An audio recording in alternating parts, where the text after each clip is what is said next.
I have another creepy story about Epping Forest. In fact, I actually have about another 25. My inbox has never been so full. So this couple's house gets burgled. The burglars leave the door open and their 2 dogs get out. Not sure whether the burglars took the dogs to sell them or breed for them or use them as like fighting dogs or something awful, or if the dogs just escaped. A few days after the robbery, some of their stuff starts getting found on random roads, and one of the roads where a lot of their stuff is found is the long road that goes through Epping Forest. And the police go and collect all the couple's stuff, and then the couple decide that they should probably go and just do like one little check over the area, make sure that they've not left anything, and of course they have, because it's the police. This couple have never been to Epping Forest before. They live like miles and miles away. It's just that the robbers have chosen to use this particular route. But they both feel like there's an atmosphere like they're being watched the entire time.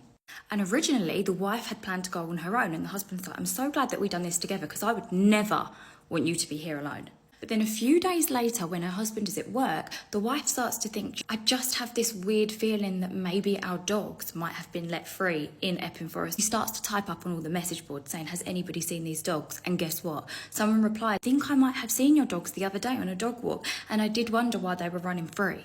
There's one problem. Her husband is not around that particular night, and he tells her, whatever you do not go to that forest on your own. But what does she do? She has to find her babies, so she goes alone. Off she goes with the dog's favourite toy in her hand, and she's squeaking when she gets into that forest, and she is already feeling creeped out. She's got that same feeling, you know, the one where you feel like someone's watching. She's going underneath all the shrubbery, squeaking and looking around, and she feels like she can hear an animal in the distance, and so she follows it further and further into that forest until she's not even sure that she can find her way back. But she doesn't care, because the premise of getting her little dogs back is drawing her further in. She can hear the sound of a dog, and it sounds like it's whimpering, like it's lost, like it's scared. It sounds exactly like one of her dogs. This entire time she's been so busy calling their names and squeaking this toy that she hasn't really been aware of her surroundings, not fully. And when she does stop to listen around her, she realises that there's several different noises. It's not just coming from one direction. She's bent down looking underneath all the brambles. She sees something white in the distance, and her dog is white, but whatever it is isn't moving. It's completely still. She follows the white up.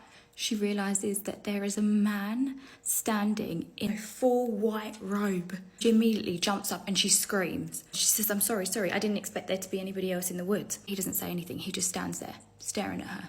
So she turns and she starts to run, and she realises as she heads in the other direction that there are several other men dressed exactly the same all around the woods.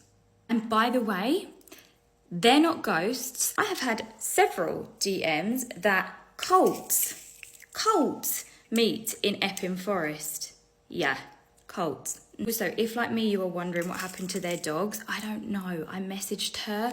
That was on Friday. She still hasn't replied. I'd love to know if she found her dogs again. I wasn't going to tell this story till I knew what happened to the dogs, but I don't know. It doesn't look like she goes on her account that frequently. While we're on the topic of like robberies leading to dogs going missing, it happens a lot, and I know sometimes it is fully their intent to steal the dogs. Are obviously situations where the dog is just like collateral damage, and I know some people, maybe even watching this, are like professional robbers. Really?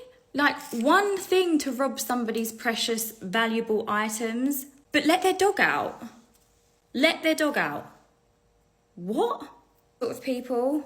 The ones that allow people's dogs out of their houses after robbing them. They're the sort of people I hope come across cults in Epping Forest. Also, disclaimer, please don't kill me, cults. Thank you.